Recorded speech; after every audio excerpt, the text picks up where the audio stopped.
Get this and get it straight. Crime is a sucker's road, and those who travel it wind up in the gutter, the prison, or the grave. The trail started in Montana with a bum with two names rushing away from his lady love, and led fast into L.A., past a southerner from Canada, a worried wool dealer, and a chorus girl with a .45. When it finally stopped at murder in the park, the tramp was still in a hurry. From the pen of Raymond Chandler, outstanding author of crime fiction, comes his most famous character in The Adventures of Philip Marlowe.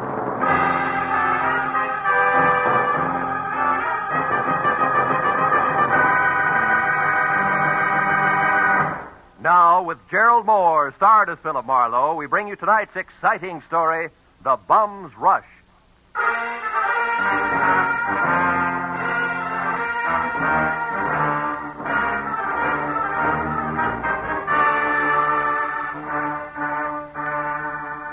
You know, there comes a time in everyone's life when a relative wants a favor.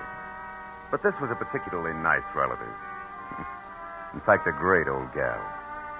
She'd written my name and address in the center, and her name, Jessie Gavins, Eagles Rock, Montana, in the upper left corner of the envelope.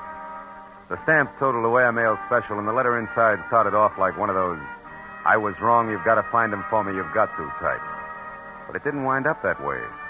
Clipped to the letter was a $100 check, and under that, a not-too-good snapshot of a bald man holding a rake, who wouldn't have been helped any by better photography. 10 minutes later, at exactly 8 p.m., my long-distance call was put through, and the voice that belonged to Aunt Jessie was snapping at me from Eagles Rock, Montana, like the end of a whip. Certainly I wrote it. How many Jessie Gavinses do you think there are in Eagles Rock? Philip, I want you to find Jonathan Miter and see if he's all right. Yeah, you said that in your letter. Jonathan Miter is my fiancé. Aunt Jessie. Oh, I know what you're thinking, young man, but I'm 51 and he's 55, and there's nothing wrong with the September song if the harmony's close enough. Yeah, I hope my harmony's that good when I'm 55. Why are you worried, honey? Because he left here last week on some kind of a big deal. It's a secret. That's all he'd tell me, and I haven't heard a word from him since. I see. Well, tell me, what sort of a deal would it be? I mean, what business? He's not in any business. Oh. What was his work before he retired? Well, he's not exactly retired either. He's not Look, Aunt Jessie, I'm getting at this. What does he do, or what did he used to do for a living? Frankly, not... Well, I might as well tell you. Most folks around here, Philip, think Jonathan Miter's just a bum. Maybe he is. He came to town, Philip, on a freight train a month ago, and he's been raking leaves for handouts ever since. That's how I met him. But he's a fine, honest, proud man, and I'm going to marry him. Congratulations. Yes. Look, you didn't happen to give that fine, honest, proud man a wad of money to finance this big deal of his, did you? Oh, no. Well, then don't. Because I'll be frank. Sounds to me like a broken-down con man warming up a new routine. Then I'll gladly pay to find that out, Philip. But I think you're wrong. Jonathan told me that he had to prove himself by making some money of his own before he'd marry me. As if I didn't have enough to take care of two people already. Okay, Jessie, it's a little off-center, but I'll buy it. Philip, Huh? when you find him, don't tell him that I hired you. As I say, he's very proud, and it'd hurt him. And now all I can give you to go on, aside from that snapshot I sent, is an address, 764 Hope Street in Los Angeles. 764 Hope Street. Well, how'd you get that? From checking through every single thing of his I could lay my hands on. It was on the back of an envelope. Of course, it may not mean nothing. You're so right, Jessie. Please, now, don't joke with me, Philip. Jonathan was so serious and in such a hurry, and there was a funny, brave glint in his eye when he left. Do your A best. brave glint. Oh, no. Okay, Jessie, no jokes. Goodbye, darling.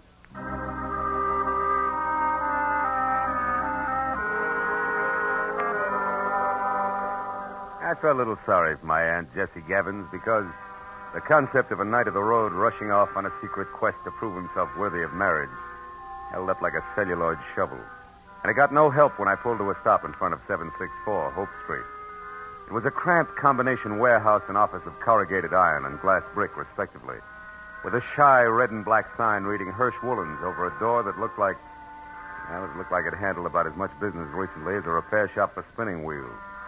It was half open, however, so I went in just in time to catch the last round of what must have been a healthy spat going on behind a frosted glass door marked private. Well, I'll tell you something, Mr. Eldenhurst. Keep your eyes more on wool and less on nylon, and you'll be better off. All right.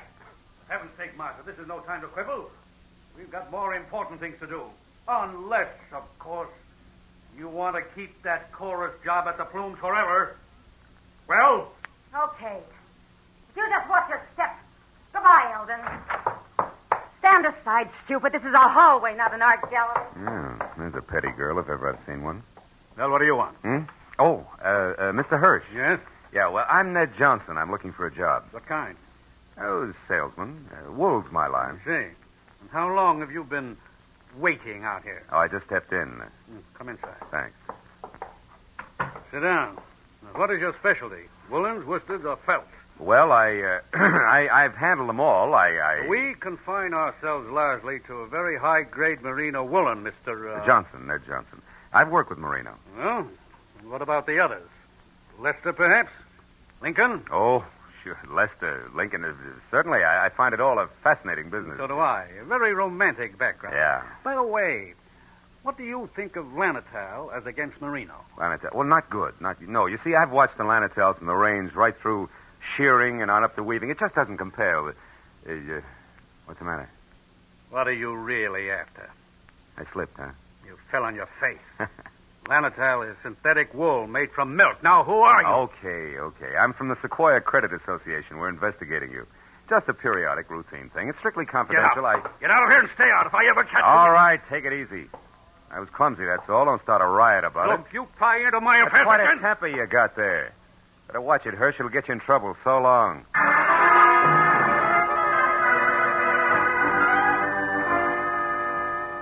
I hadn't exactly been wool gathering with Hirsch and Company, but I hadn't exactly made strides on the connection between A Bum in a Hurry and 764 Hope Street either. However, I couldn't help wondering what Hirsch had meant when I'd overheard him speak to the girl in the office about more important things to do. So when he slammed the door on my shoulder blades, I went around to the alley for a peek in his warehouse. But I skipped that when a man stepped into view wearing the identical face I had in my pocket on a snapshot. It was Jonathan Mitre. He'd swapped the rake for a silver-tipped cane and patches for 14-carat class from spats to a Hamburg, which might well have covered a bald head. But it was the same man, no doubt about it. So I decided to play this one strictly three cushions with reverse English. Hey. Huh? Hey there, you. Oh, were you addressing me, sir? Yeah. Don't I know you? Oh, sure I do. Points east, huh? You're mistaken, my man. I haven't been east in 30 years. Oh, come on, friend. I'd know you anyway. You're good old Jonathan Mitre. Sir, I am Ross J. Crowley of Canada, and I have never had the dubious pleasure of your acquaintanceship until this very moment. Ross J. Crowley of Canada, huh?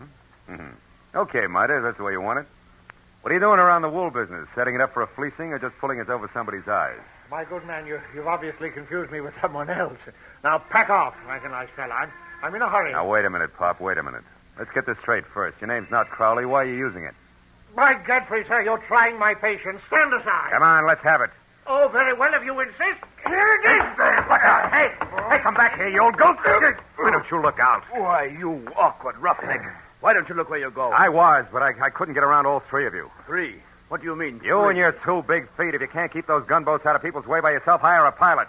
Hey, Oh, by now my boy's so far ahead I couldn't catch him if he stopped for lunch. Thanks to you. Goodbye. I went as far as the corner anyway, but I'd been right the first time. Jonathan Mitre, alias Ross J. Crowley of Canada, was long gone, and I had no idea where. This left me with one slim, lovely lead, a lady named Marcia. If I'd eavesdropped correctly, she would shortly be making with the legs in the chorus of the Plumes Theater restaurant. It was 7:30 when I entered the platinum-plated tourist trap on Hollywood Boulevard that featured small portions of bad food under glass and large helpings of good skin under lights. Cost me $10 and a fast ad-lib backstage, but it would have been worse out front, so when the chorus high kicked its way out into the wings, I nailed Marcia as she went by. She narrowed a half a pound of mascara at me and let a footlight smile drop, which left very little else. Yeah, my name's Marcia. What do you want? Make it snappy. I gotta change. Change what? Your hairdo? This won't take a minute, baby.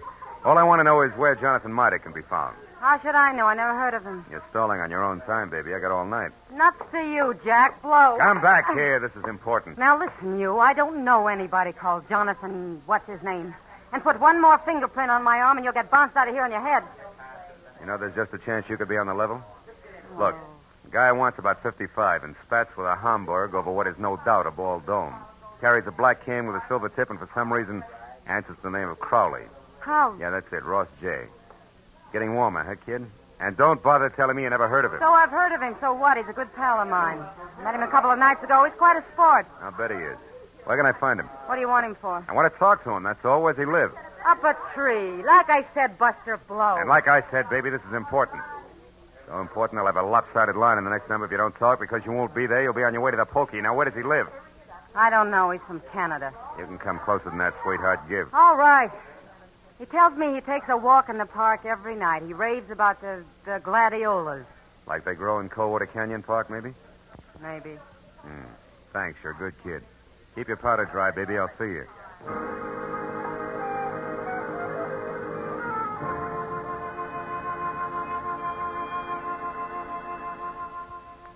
That park looked deserted when a half hour later I drove by it to the far end, turned down a side street, and stopped. But as I started in on foot, I saw him, Spats, Homburg, Kane, and Alias, ambling slowly away from me along a back path. I started after him quietly, and when he got near a corner, I was close enough to hail him, and then grab. But I didn't get the chance. Stand still and keep your mouth shut.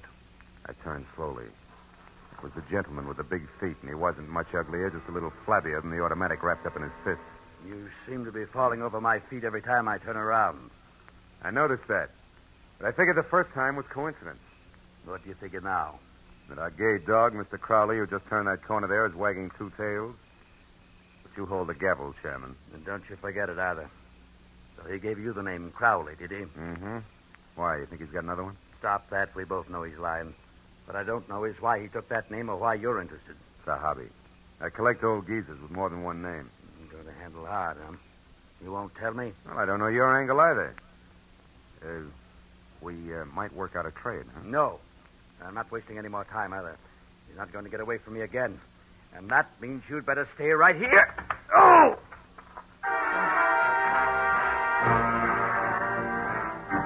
He piled me up on the ground with a stomach full of pain. I saw him run down the path. When I got back to my feet, he was taking the corner. I just started after him when it came. I froze and listened. But there was nothing more to hear. I walked softly as far as the corner. He was face down, the toes of his oversized shoes digging into the grass, and the gun he hadn't time to use spilled a few inches away from his clenched, dead hand. And across the park and rushing for Coldwater Canyon Road as fast as his feet could go was a bum with two names and a Homburg hat.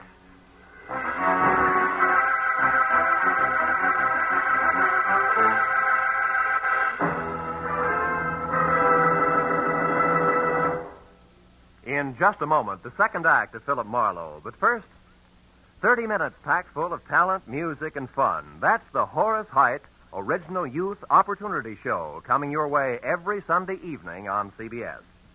Yes, this fall, you'll hear them all on CBS.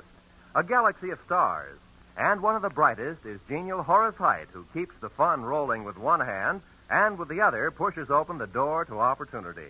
Gives a talented youngster his big break toward fame and fortune in show business. Remember, Sunday night, it's Horace Heidt and his original Youth Opportunity Program. Listen every Sunday, starting this Sunday, over most of these same CBS stations. Tune in this fall for the shows that you love best of all. Listen carefully. Here's the address. It's CBS. Now, with our star, Gerald Moore, we return to the second act of Philip Marlowe and tonight's story, The Bum's Rush.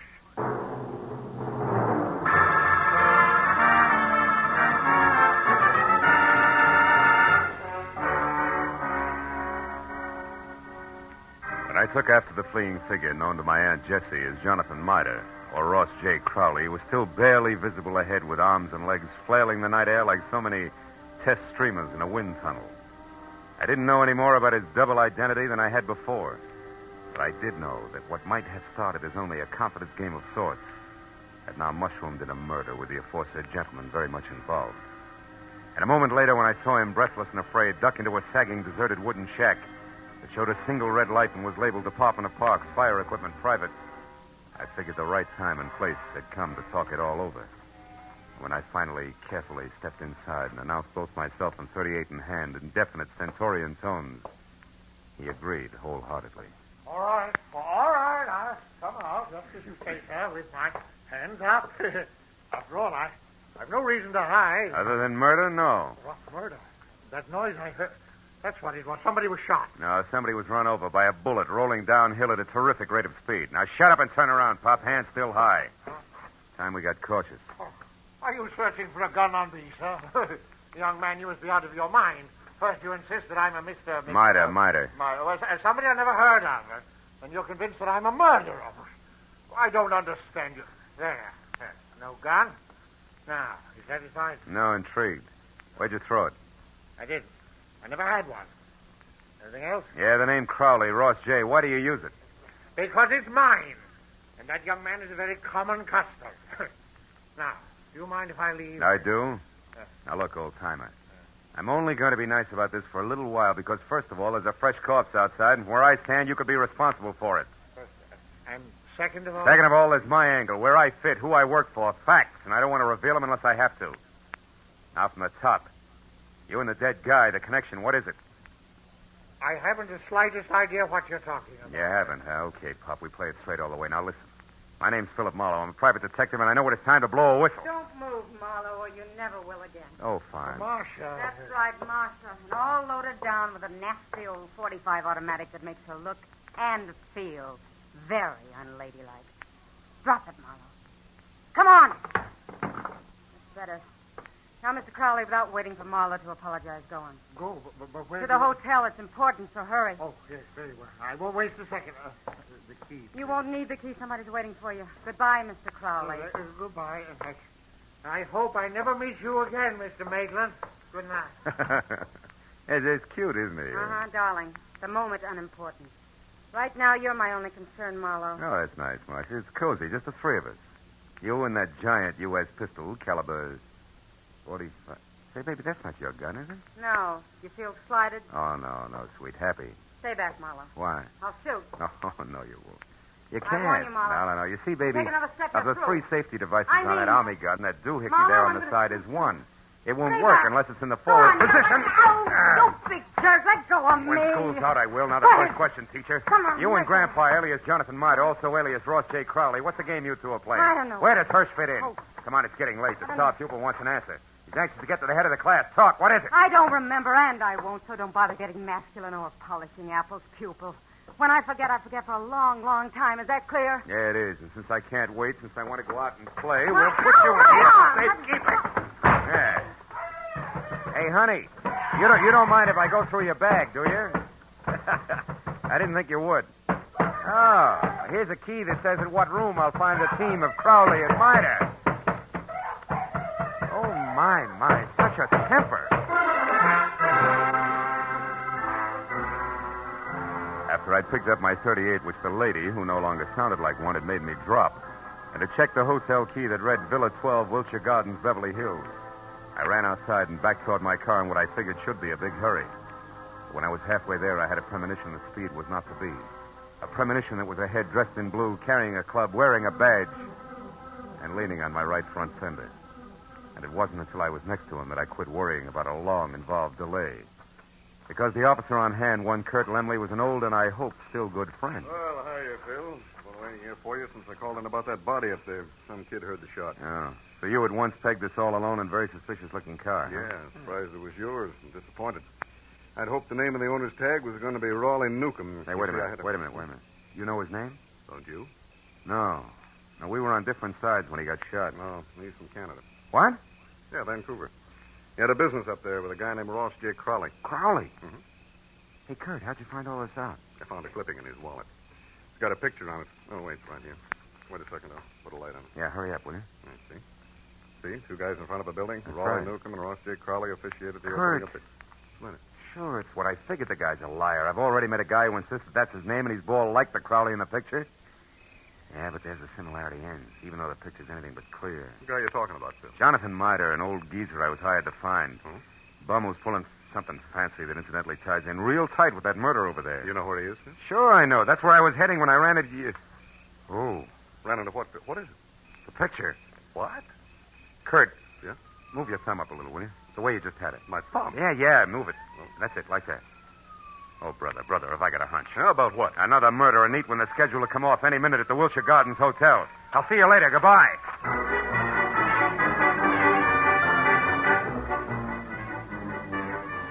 best, it was 10 screeching stop-and-go minutes from Coldwater Canyon Park across Beverly Hills to the Wilshire Gardens Hotel on the boulevard of the same name. And all the way, I kept hoping, over time, that one of two things was so. Either my hunch was wrong and nobody else was going to get hurt for a while, or it was right and I was still on time.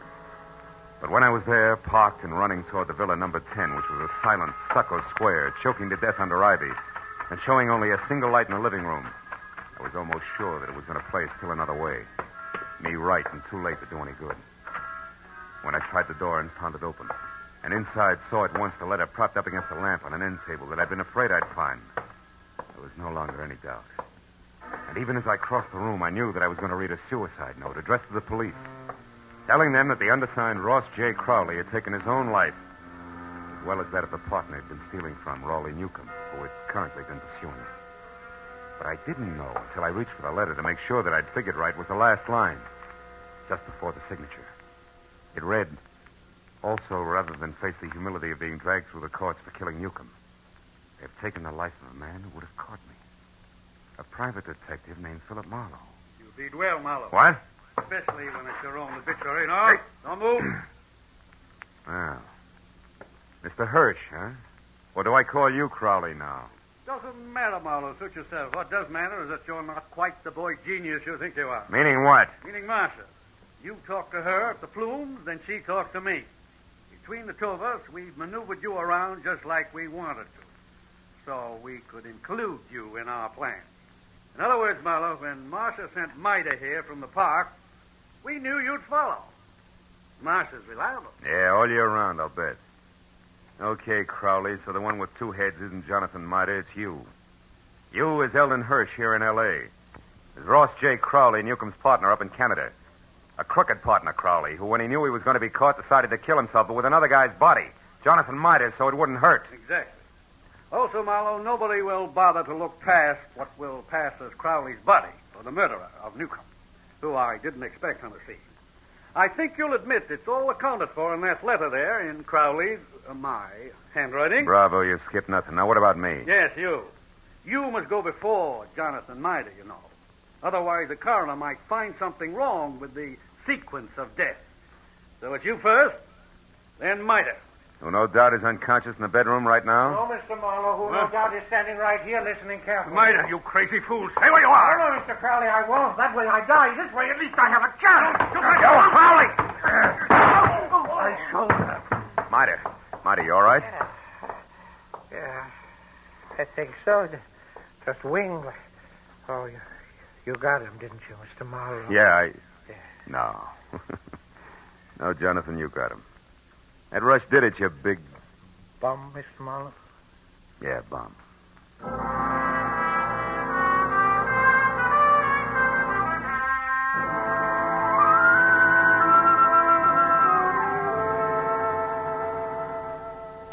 It was 2 long hours of first aid for Jonathan. Arrest on the charge of murder for both Crowley and the accomplice before and after the fact, Martha. And questions and answers in triplicate for the police before Mida and I were finally alone and back in my office waiting for a call we put through to, of course, Eagles Rock, Montana. But even then, the gentleman vagabond couldn't quite get over things. Then, in other words, Mr. Marlowe, this Crowley, who introduced himself to me as Hirsch, had his fiendish plan already formulated. And on one of his trips down from Canada, saw me when his train stopped at Eagles Rock. I was raking leaves around the depot. And he saw me, and he hired me on the spot because he needed someone to fit the part of his corpse. That's it. And you'll admit you were well qualified for the job, alone in the world. Except for Jesse, Which you didn't happen to mention. And the fact that you were bald. That's true, Mr. Don't be sensitive. You see, Crowley, or Hirsch, was also bald. What? All that hair of his a wig? That's right. Toupee, every bit of it. And incidentally, you see, the reason I caught on to things, Johnny, a policeman found a newspaper picture of Newcomb and Crowley in Newcomb's wallet. Which told you that I couldn't be Crowley. That's right. It also told me more. When the policeman accidentally put his thumb over the bald part of Crowley's head, it gave me a different picture. Then I only paid attention to what I could see, features blurred though they were. Which then you were Herschel. Uh-huh. Well, Miss Jessie. Yeah, wait a minute. I know. Hello.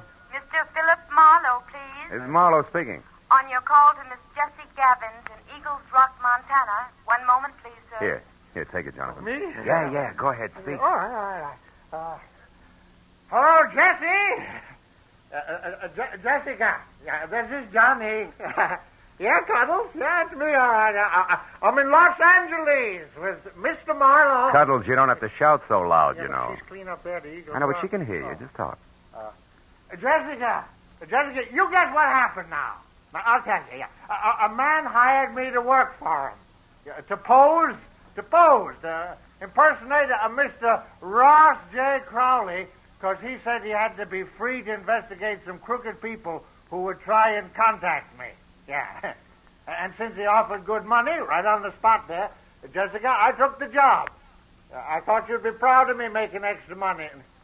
No, wait a minute, Jessica. Mr. Marlowe, I better cut this short, hadn't I? It's long distance. It's cost money. Don't worry about it, Johnny. There's no hurry. Take your time. Oh, Jessica. Now, what this man really wanted, you there, Jessica? Was to use me as a corpse. That's right, a body. No, I feel fine. You see, he was going to put his rings on me, another identification, to knock me unconscious and get me to the river.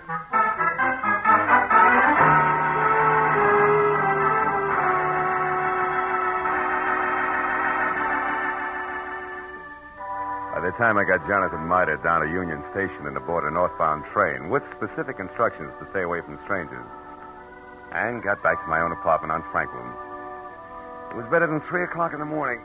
Oh, and I was tired. I emptied out my pockets and started to undress. But I forgot about that when my eye fell on the picture that Jessie Gavins had sent me in her original letter. The picture of Jonathan. Well, now Aunt Jessie was going to be happy. But I wondered for how long. Somehow the portrait of the man with the hole with the solid look of the ages didn't fit the spare frame of Jessie's night of the road. A lonesome train whistle would blow in the night, and Jonathan Miter would be gone.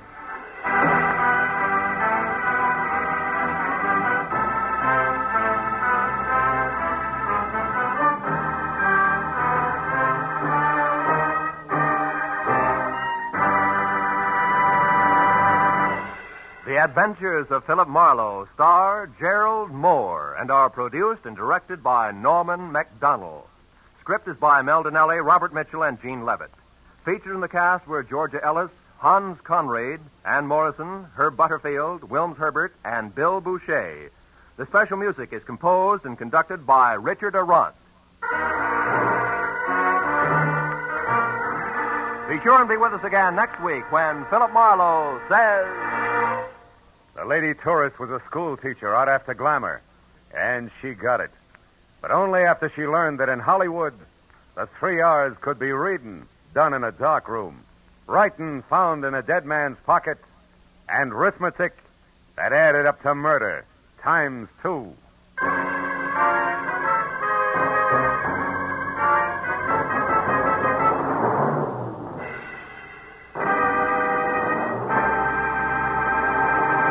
If you think you've got troubles, you should be married to Liz Cooper. She can scare up more trouble than a tropical hurricane, but it's always the kind of trouble you can laugh at because it's all part of My Favorite Husband, starring Lucille Ball.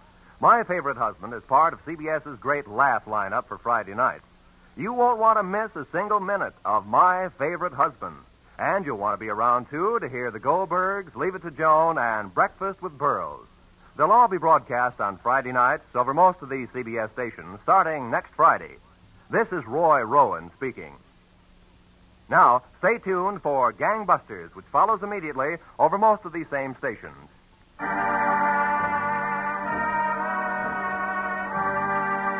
This is CBS, the Columbia Broadcasting System.